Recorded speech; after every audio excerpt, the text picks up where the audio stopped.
सिंध की तारीख पर बातचीत के सिलसिले में मैं रुख सिंधी आप दोस्तों बहन भाइयों से मुखातिब हूँ। आप सबको मेरी तरफ से सलाम और गुजारिश है कि चैनल को सब्सक्राइब करें, दोस्तों के साथ शेयर करें। आज हम अरगून दौर पर बात करेंगे। सिंध में अरगून हुक्मरान जो काबिज हुक्मरान थे, उनके साथ सिंधियों ने मज़ाहमत के कौन से तरीके इस्तेमाल किए, इस पर बात होगी। सिंध की तारीख उरूज व ज़वाल, इत्तेहाद व इंतशार और मज़ाहमत व गुलामी के अदवार से भरी पड़ी। इन्हीं में से एक सबसे हंगामा खेज दौर था अरगून और तुर्खान खानदानों का अहद, जो जुल्म, दाखिली कशमकश और सियासी तकसीम के सबब याद किया जाता है। मगर इस तारीख ज़माने में भी सिंध के कबाइल की मज़ाहमत ने ऐसे नकूश छोड़े जो आज भी तारीख में जिंदा है।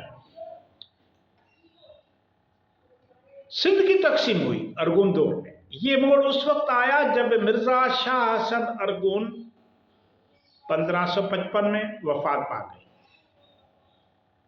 उसकी मौत के बाद सिंध दो हिस्सों में बंट गया। ठट्टे पर मिर्जा ईसा खान तुर्कान ने कब्जा जमाया और बखर पर सुल्तान महमूद बुखारी ने अपनी हुकूमत कायम की। ये तकसीम सिंध की मुसलसल बेचैनी और खाना जंगी का आगाज बनी। खोरस्तान से ताल्लुक रखने वाले सुल्तान महमूद बुखारी असलन ईरानी थे। ईरान के सूबे खोजिस्तान से ताल्लुक रखते थे सुल्तान महमूद बुखारी। जवानी में वो शाह बेग अरगून के फौज में शामिल हुए और तरक्की करते करते गवर्नर बखर बने। शाह हसन की जिंदगी में वो अरगून खानदान के वफादार रहे, मगर उसकी मौत के बाद खुद मुख्तियार हुक्मरान बन बैठे। ठट्टे के ईसा तुर्खान और बखर के महमूद बुखारी के दरमियान कशमकश उस पूरे अहद का नुमायां पहलू थी।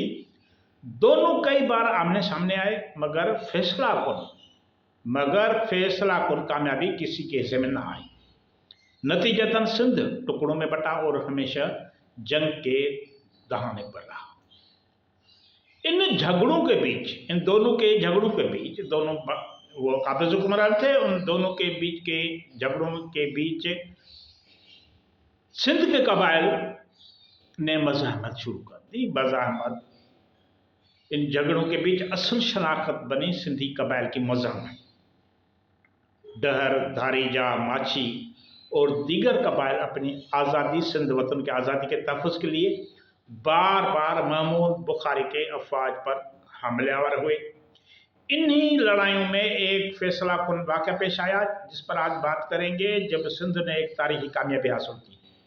सुल्तान महमूद के दो भाई बाबा अहमद और अब्दुल फत्ताह सिंधियों के हाथों जंग में मारे गए। ये सिर्फ फौजी कामयाबी नहीं, बल्कि जबर के खिलाफ कारी ज़रब थी, जिसने सिंध की बहादुरी और अज़म को अमर कर दिया।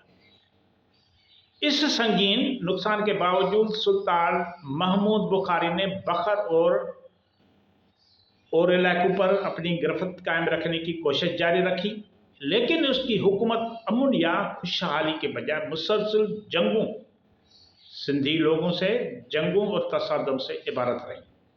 बलाखिर 30 मई 1574 को 84 वर्ष में सुल्तान महमूद का इंतकाल हो गया। तारीख उसे किसी इंतजामी कारनामे के लिए नहीं, सुल्तान महमूद को तारीख किसी इंतजामी कारनामे के लिए नहीं, बल्कि इस बात के लिए याद करती है कि इसके दौर में भी सिंध के अवाम की मज़ाहमत नाकाबिले शिकस्त रही। इस दौर की असल मीरास अरगूनों या तुर्खानों की नहीं, बल्कि उन सिंध के कबाइल की है जिन्होंने आज़ादी की शम्मा को बुझने न दिया।